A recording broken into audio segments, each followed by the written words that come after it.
madalilu ala zalika, menene dalili a bisa wannan?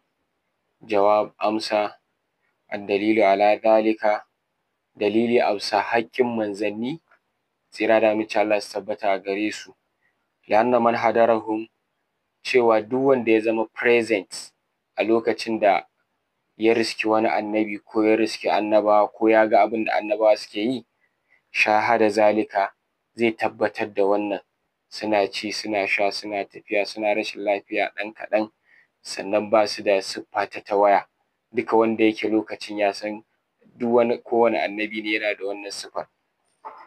Wa man lam yahdurhum, wanda kuma bai zama present a lokacin wani annabi ba, balagahul khabarul mutawatir, labarin inganci na wannan abun da labarin inganci da tabbaci na wannan annabawa suna ci suna sha suna tafiya, to labarin ya zo mishi. Tun misali ga Ƙur'ani nan ya zo da tarihin annabawa da sunayensu da ya suke yi. To duka wanda ma bai rayu da annabawan ba, labari ya zo mai ga yanda annabawa suke, siffa ce ta mutane, suna ci suna sha suna tafiya suna siye suna siyarwa.